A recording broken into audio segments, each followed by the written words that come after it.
अस्सलामुअलैकुम। इस उम्मीद और इस दुआ के साथ कि आप सब लोग खैरियत से होंगे। आज की मेरी वीडियो इस लेमन ग्रास के प्लांट पर है। लेमन ग्रास प्लांट मेरे पास पिछले 5-6 साल से है और ये बहुत ज़्यादा फैल चुका था। काफ़ी ज़्यादा इसकी जो है वो ग्रोथ हो चुकी थी और 2-3 पॉट्स में लगा हुआ था।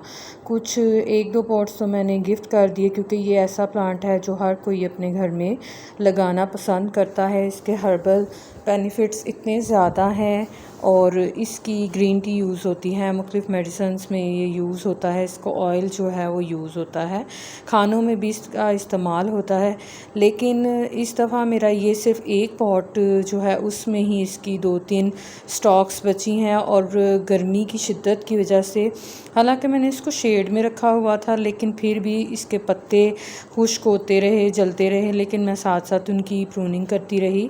लेकिन अब इसकी ग्रोथ काफ़ी अच्छी हो रही है, तो मैं अब इसको थोड़ी सी इसकी कटिंग करूँगी और इसकी कटिंग्स लगाऊँगी। इसकी कटिंग लगाना बहुत ही आसान है और इसके जो पॉट है इसकी मिट्टी भी चेंज करूँगी क्योंकि पिछले 3 साल से इसी पॉट में ये प्लांट ग्रो हो रहा है और अब ये पूरा पॉट जो फुल था लेमन ग्रास से, अब थोड़ी सी स्टॉक्स इसमें बची हैं, जिसकी वजह से इसकी ग्रोथ, जो कि ये इंडिकेट करता है कि इसकी ग्रोथ बिल्कुल रुक चुकी थी।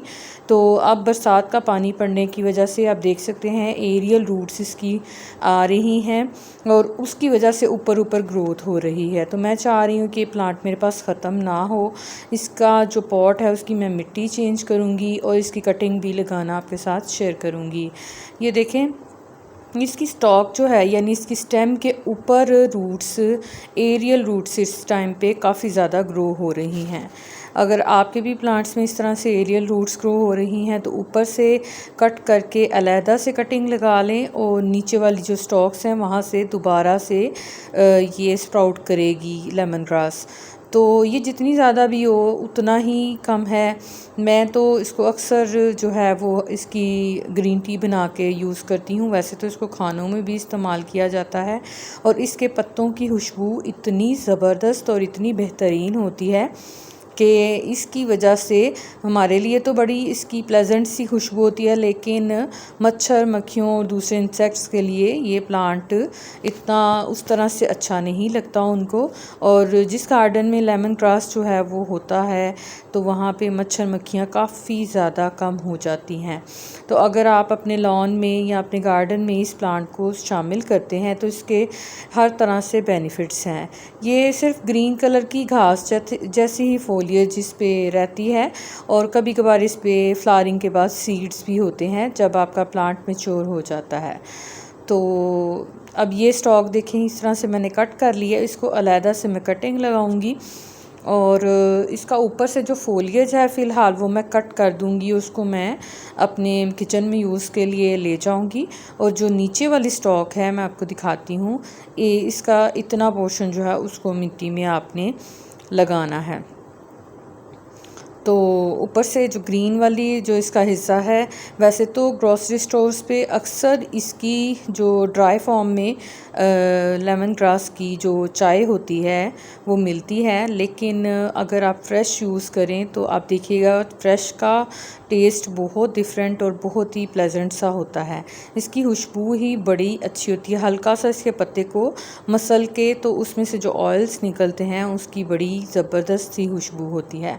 तो ये मैंने एक कटिंग लगा दी है बॉटल में क्योंकि मुझे किसी को ये प्लांट गिफ्ट करना था, उनको रूटेड प्लांट ही गिफ्ट करूँगी, तो इसलिए एक बॉटल में ये ग्रो कर दूँगी और जो दूसरा प्लांट है उसको मैं रीपोर्ट करूँगी, यानी उसके पॉट की मिट्टी चेंज करूँगी।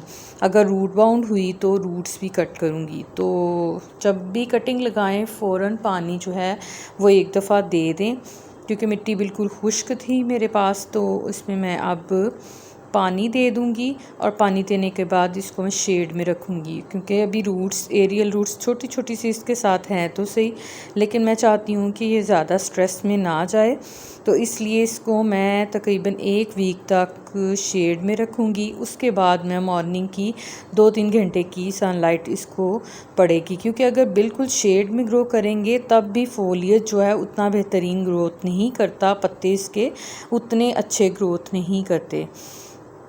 तो अब ये मैंने पॉट जो है, ये पॉट भी मैंने ख़ुद बनाया था, सीमेंट का पॉट है, तो ये मैंने ख़ुद बनाया था, जो काफ़ी हद तक एक साइड से थोड़ा टूट भी गया है, लेकिन अभी ये काबिले इस्तेमाल है, तो मैं इसमें ही दोबारा इसको लगा दूँगी। मिट्टी मैंने इस गमले की जो है वो निकाल के, तो दूसरी मिट्टी जो है उसमें मैंने एक हिस्सा इसमें कंपोस्ट है, एक हिस्सा इसमें सैंड है और एक हिस्सा इसमें सादी गार्डन सॉइल जो होती है वो है, या आप भल मिट्टी भी इस्तेमाल कर सकते हैं। तो अब जो सारी कटिंग्स थी उनकी मैंने 50% रूट्स कट कर दी, यानी जो इसके सारे प्लांट की स्टॉक्स थी उनको मैंने 50% रूट्स उनकी कट कर दी हैं, और ऊपर से उनका फोलियज भी मैंने तकरीबन 3-3 4-4 इंच तक रहने दिया, बाकी सारा कट कर लिया है। और उन लीव्स को हम वेस्ट नहीं करेंगे, उसको किचन में मैं यूज़ कर लूँगी। एक स्टिक की मदद से होल कर लूँगी, क्योंकि मिट्टी थोड़ी सी गीली है और मैं नहीं चाह रही कि इसकी रूट्स ज़्यादा ख़राब हों। 50% रूट्स तो मैं वैसे भी कट कर चुकी हूँ।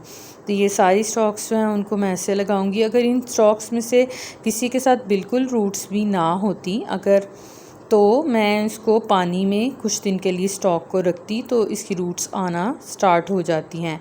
अगर आप किसी के पास से, किसी की पॉट में से इस तरह से लेमन ग्रास एक साइड से स्टॉक एक उनकी इजाज़त से निकालते भी हैं, तो अगर उसके साथ रूट्स नहीं होती तो परेशान ना हो, उनको आप इसकी स्टॉक को फोलिएज कट करके तो किसी ग्लास में पानी डाल के उसमें कुछ दिन के लिए रखें, तो इसकी जड़ें आना शुरू हो जाएंगी। तब आप इसको आराम से मिट्टी में शिफ्ट कर सकते हैं। पानी देने के बाद इसको कुछ दिन के लिए शेड में रखूँगी और उसके बाद मॉर्निंग की सनलाइट में मैं शिफ्ट कर दूँगी। आई होप मेरी वीडियो आपको इन्फॉर्मेटिव लगी होगी। वीडियो अगर आपको पसंद आई हो तो उसे लाइक, शेयर, कमेंट ज़रूर करें। Thanks for watching. अल्लाह हाफिज़।